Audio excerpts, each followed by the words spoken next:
और बढ़ते हैं आगे। Mercedes hit and run case में नया खुलासा हुआ है। इस मामले में जो नाबालिग आरोपी तेज रफ्तार मर्सिडीज चला रहा था वो पहले भी एक्सीडेंट कर चुका था। इस साल फरवरी महीने में नाबालिग ने ये एक्सीडेंट किया था। घटना 16 फरवरी की है और तब नाबालिग ने अपनी तेज रफ्तार मर्सिडीज से दूसरी कार को टक्कर मारी थी। पुलिस ने तब नाबालिग का चालान भी किया था। न्यूज 24 के पास उस चालान की कॉपी भी मौजूद है। पुलिस ने नाबालिग और उसके पिता को तब चेतावनी भी दी थी, लेकिन न तो नाबालिग सुधरा और न ही नाबालिग का पिता की सोच बदली और इसका खामियाजा उठाना पड़ा सिद्धार्थ शर्मा नाम के युवक को, जिसे नाबालिग ने अपनी तेज रफ्तार मर्सिडीज से इतनी तेज टक्कर मारी कि उसकी मौके पर ही मौत हो गई।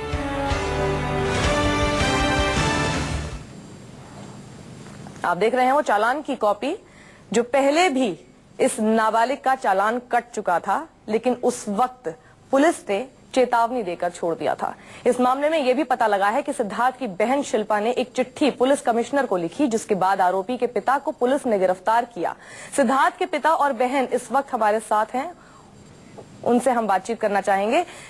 जी, मैं आपसे जानना चाहती हूँ कि क्या इस वक्त आप बता सकती हैं हमें पूरी जानकारी?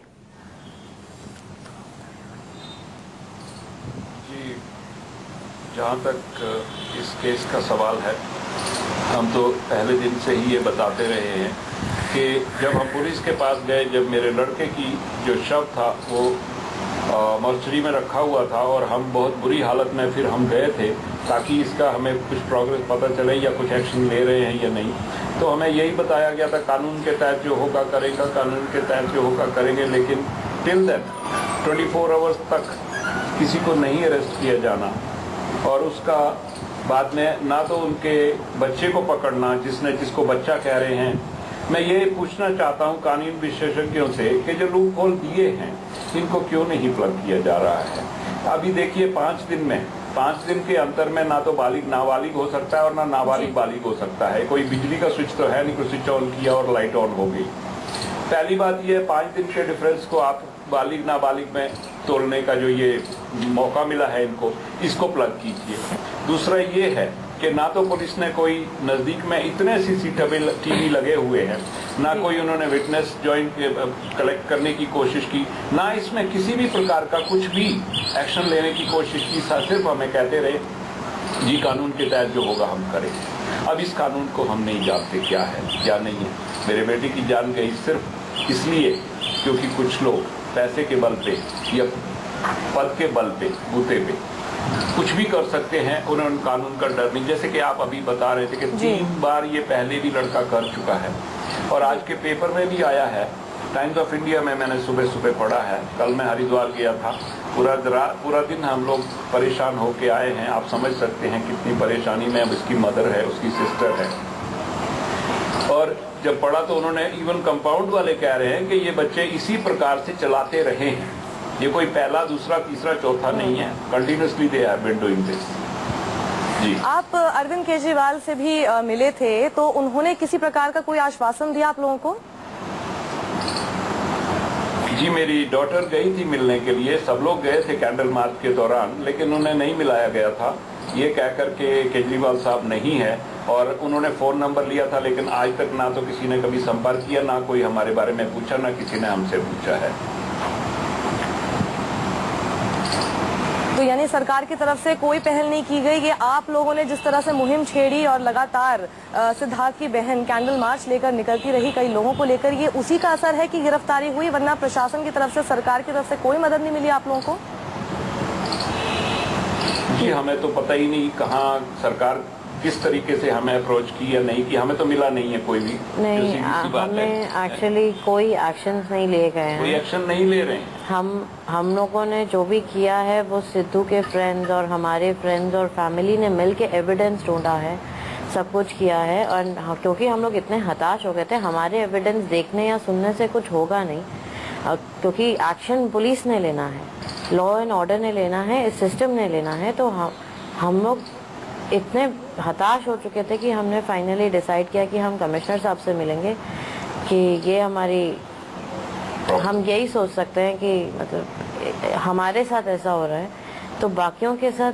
ये basically I would like to actually thank media कि अगर मीडिया सामने नहीं आती तो तो ये case one of the case जो रोज बनते हैं, रफा दफा होके, ओपन एंड शट केस होके खत्म हो जाता।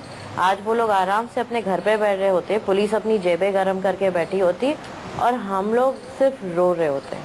तो I am really really sad कि हमें जो चीज़, हमें जो सिस्टम हमें जस्टिस देना चाहिए, हमें खुद देना चाहिए, उसके लिए हमें लड़ना पड़ रहा है। ये हमारा टाइम लड़ने का नहीं है, ये हमारा टाइम किसी चीज़ को, जस्टिस को मांगने का नहीं था। ये हमारा टाइम सिद्धू को, इस बारे में कुछ आपको खबर मैं मिल ये पाई कहना है क्या चाहती हूँ कि कि ऐसी ये भी बस- खबरें आ रही हैं कि वो जो आरोपी है नाबालिग था उस वक्त जब ये घटना हुई, लेकिन कल ही शायद उसका जन्मदिन था और अब वो बालिग हो गया है। हाँ जी जी जी जी। तो इसको फिर ये पुलिस किस तरह से खबर देख तो रही है, किस मैंने- तरह, क्या उसमें सेक्शंस लगाए जा रहे हैं? जी, पुलिस का कहना यही है कि हमारे हाथ तो कानून से बंधे हुए हैं और जो सेक्शन जब उसने क्राइम किया, जो सेक्शन तब लगी है वही लगेगी। ये बात हमें 2-3 बार बताई गई, लेकिन मैं ये मीडिया से नहीं, मीडिया के थ्रू सब पूरे देश से पूछना चाहता हूँ, क्या आप 5 दिन में बालिग हो जाते हैं? 5 दिन पहले उसने एक मर्डर किया, मैं उसको मर्डर कहूंगा, मैं कभी भी उसको एक्सीडेंट नहीं कहना चाहूंगा, क्योंकि 3 बार जो बच्चा इस प्रकार से, जो लड़का इस प्रकार कर चुका है, चौथी बार उसको तो नेचुरल है, he has been licensed by his father, by the authorities and by the law implementation agencies कि जा बेटा तू कर, तेरे को कुछ नहीं होने वाला है। तो 5 दिन में क्या ये लॉ, क्या ये बंदा एडल्ट हो गया? पहले एडल्ट नहीं था। I would also like to say कि ये जो एक्ट है एक्सीडेंट का, जिसमें ये लड़के ने एक्सीडेंट इतनी स्पीडिंग कार से किया है, उसके बाद वो भाग गया है। आई थिंक उसका भागना ये सिस्टम के ऊपर हमारा, मतलब उसका गेटिंग अवे फ्रॉम दिस, ये बताता है कि उसको पता है कि ये जो उसने किया है वो गलत है, और उसका भाग जाना I think is very very inhuman और बहुत ही कलेक्टिव मूव है कि आपने ये सोच समझ के किया है। आप, मुझे एक बात समझ नहीं आती है, अगर आपका एक्सीडेंट आप कर देते हैं तो आप एक इंसान को मरता हुआ छोड़ के कैसे जा सकते हैं? आपकी ह्यूमैनिटी का है। आप अगर बच्चे हो या फिर आप 18 साल के हो, आपकी तो इनोसेंस ही नहीं है। मुझे तो समझ नहीं आता आप भाग कैसे सकते हैं? और उसके बाद उसके फादर की जान एक ड्राइवर को कीमत भेज उन्हें देते पता हैं। होती तो शायद ऐसी नौबत ही नहीं आती, क्योंकि पहले भी वो इस तरह से एक्सीडेंट कर चुका है, तब भी उसके परिवार वालों ने उसे रोका नहीं गाड़ी चलाने से। आप हमारे साथ बने रहिए।